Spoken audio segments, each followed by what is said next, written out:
Hello, everybody. Dear colleagues, I have the honor to bring the greetings from National Library, and this year we are celebrating 500th anniversary of Latvian and Estonian book as well. And so, yes, and I will speak about Johann Fischer. You can see here this picture. In the second half of the 17th century, a reform movement known as Pietism, which originated from within the Lutheran Church, also spread to the historical territories of Latvia and Estonia. The purpose of this movement was a profound transformation of the church and society.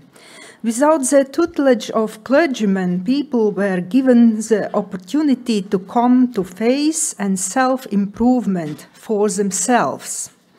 The piety of the heart postulated by Pietism shook up the denominational hierarchical structure, not for reasons of power or politics, but in the pursuit of the subjectively experienced piety, which inevitably fostered personal self-awareness and a deeply personal sense of one's own experience. In the Baltics, this affected not only individuals, but even small groups of like-minded people who suddenly became visible in the media. With this sentence, I mean Latvian and Estonian peasants in the middle of the 18th century who started to write on his own, inspired by the Herrnhutian movement. In Livonia and Estonia, as early as these ideas were born in German territories, the ideas of Pietism spread due to the efforts both Frankfurt Pietism by Philipp Jakob Spener and Halle Pietism by Spener's friend and follower August Hermann Francke, and also the Moravian or Herrnhutian Brethren. These Pietism movements had an equally lasting impact on the cultural, social, and church history in the mainly by Latvians and Estonians inhabited region, and were important in East Prussia as well. The educational institutions founded by August Hermann Francke, which played a major role in the development of the education system, social welfare, book printing, and in many other areas, come to the fore when Pietism is viewed both as contrasting and at the same time co-player of the Enlightenment. And its role in social reform.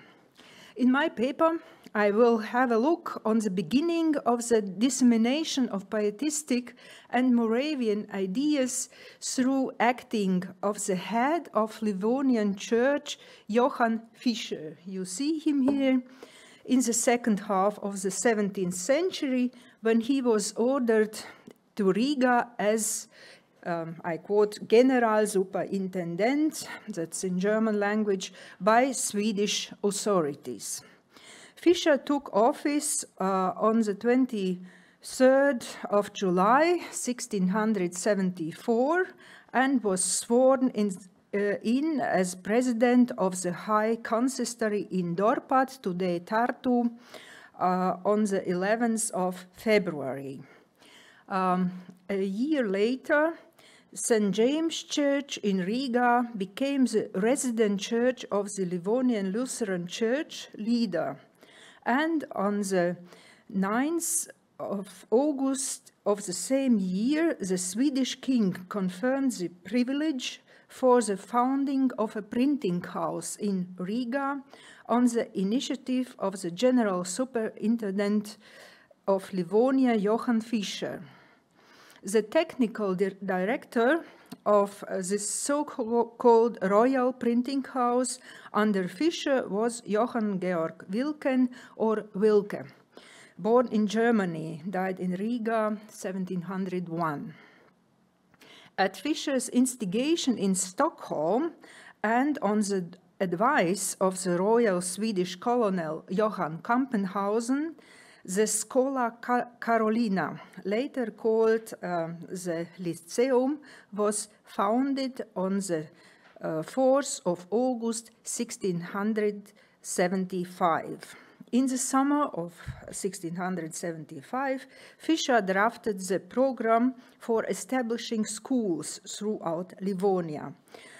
On the 15th of December, the same year, the Lyceum was opened in the side chapel of St. James Church in Riga. Classes began on the 3rd of January 1676.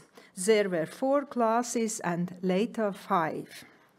The first rector was Johann Georg Kretschmann, whom Fischer brought from the previous place of employment in Sulzbach in Germany. 1678, his successor was Johann Uppendorf. The example set by the Lyceum prompted the city to reopen the cathedral school in 1678. Before the work of preparing and printing the Latvian and Estonian Bible translations, which shaped the entire cultural history of these countries, Fischer acted programmatically with a view to future intellectual development in Livonia. One could say even prophetically in terms of future pietistic and Herrnhutian influences for this region. Before being appointed to Livonia, Fischer had become acquainted with Philipp Jakob Spener and his ideas. Throughout his life, he remained in contact with Spener through letters and personal meetings. Upon arriving in Riga, he began to implement Spener's ideas for church reform with the help of the newly founded Royal Printing House. Especially at the beginning of his work in Riga, he prepared current publications for the Pietist movement by having the writings of Spener's close associate Johann Jacob Schütz. Here you see these titles, as well as those of Johann Arndt and a little bit later, the last bishop of Moravian Church, Jan Amos Comenius, printed, writing prefaces and adding prayers for the purpose of promoting piety. Fischer published Johann Arndt's most influential books on pietism, the 4 books of True Christianity, and the Little Garden of Paradise. You see here these books. He did it many times. Arndt had compiled these books from the writings of medieval mystics such as Thomas à Kempis and Johannes Tauler. The 4 books of True Christianity, together with the Little Garden of Paradise, are among the most successful books of Christian devotional literature and are considered the source of pietism. The pietism researcher Johannes Wallmann praised the Riga edition of Arndt's True Christianity for the emblematic copperplate illustrations produced for the first time in this edition, the prayers added at the end of each chapter, and Fischer's preface, and he wrote, I quote, "What emerged in the history of Lutheran preaching with pietism, to my knowledge with Spener, namely that a sermon should be concluded with a devotional prayer, not as Luther did with an Amen, Haec Dixit Dominus, was introduced into the Lutheran devotional book by the superintendent of Riga, Fischer. The external form in which Arndt's true Christianity has been disseminated since the end of the 17th century, and edition with symbols, sayings, and prayers, thus originates from Johann Fischer and was soon imitated everywhere from the Baltic region onwards. End of the quote. The next edition, very important in this context, is the Bible in German language. The first Bible published in the region, prepared by Fischer in Riga in 1677, deserves special mention. It was in German and, with Fischer's preface and reading instructions, was also the first Pietist Bible ever published. Pietistic Bibles were characterized by accompanying texts that explained the Pietistic understanding of salvation and provided guidance on reading the Bible with benefit and fruit. Cultural historian Jürgen Bayer, referring to Jürgen Quak and Johannes Wallmann, particularly highlights the German edition of the Bible published by Fischer in 1677. I quote, "Printed in duodecimo format with tiny type and minimal line spacing, it is considered the earliest Pietist edition of the Bible because of its dedication, which deals with sanctification, or in German, Heiligung." And end of the quote. The accompanying set of this slim, small print travel Bible consists of 4 texts, 2 forewords, a songbook, and a prayer book. But if we look on this picture of Fischer, and it only recently dawned on me that the book Fischer is holding in his hand have to be this Bible edition. It is quite interesting.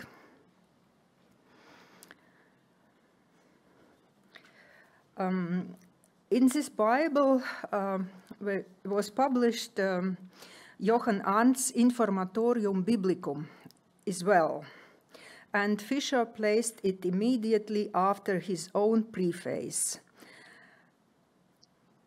And this Informatorium Biblicum was included with some Bibles at the beginning of the 17th century, but was no longer included in the meantime. From a pietistic point of view, the most important accompanying text to Fischer's Bible was his own 10-page preface dedicated, you can see here this Bible, and here's a dedication, dedicated to the Livonian Governor General Christer Horn and his wife Anna. And this preface begins with the words, "The necessity of true sanctification, der wahren Heiligung, Notwendigkeit." A special feature of Pietist Bible prefaces is a number of practical instructions that summarize in the simplest possible way how to use the Bible, in brackets, only correctly. They describe necessary attitudes, thoughts, example words of prayer, reading speed, appropriate reactions, reflections, etc. Such reading instructions, although not found in the Orthodox Bible prefaces, nevertheless originate from Orthodox tradition. In Orthodoxy, these rules also applied to encountering the Word of God and its acceptance and implementation in life, but explicitly not when reading the Holy Scriptures independently, but when listening to the sermon, that is, the Word of God proclaimed orally. Both the first Bible prefaces, including reading instructions, 7 in each case, as with Fischer, by Spener, known as the father of pietism, and those by his extremely influential pupil Franke, the founder of Halle pietism, appeared 17 years after Fischer, both in 1694. Spener's extremely lengthy, because 30 pages in dense writing, preface to the Bible from 1694 is said to deviate significantly farther from Orthodox tradition than Fischer's. And now the titles. Fischer printed textbooks by Jan Amos Comenius, initiated by Fischer to print them in Riga, were intended to provide practical assistance in implementing the ideas developed by Arndt and Spener. And Fischer had 4 of Comenius' books printed. Here, 3 versions of Orbis Sensualium Pictus in varying language combination, and 1 Janue Linguarum Vestibulum. The instruction of the poor in Riga took place in the poorhouse of the St. James Church parish and was paid for from poor relief funds. The accounts of Fischer's printing house show that between 1685 and 1690, 5 copies of the textbook Lexicon Januale, 4 copies of Orbis Pictus, and 2 textbooks from Janue Linguarum Vestibulum were distributed among poor pupils. Between 1676 and 1690, Johannes Vogel, a teacher for the poor in Riga, distributed 332 ABC books, 350 Lutheran small catechisms, New Testaments, and 104 psalters, 2 Bibles, and 10 copies of Johann Arndt's Paradiesgärtlein, or Little Garden of Paradise. Unfortunately, there is no in-depth study of the printing press founded by Fischer and the educational activities run from St. James Church in Riga. One can generally agree with Levi Arma's conclusions when she writes, I quote, and I come to the end, Fischer may have laid the foundation for a wide range of activities, including those associated with August Hermann Franke, who may have been his role model in some respects.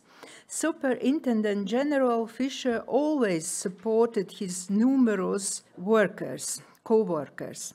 Fischer had already exemplified in Riga one of the characteristic features of Franke's later work in Halle, a zest for life and a willingness to take action.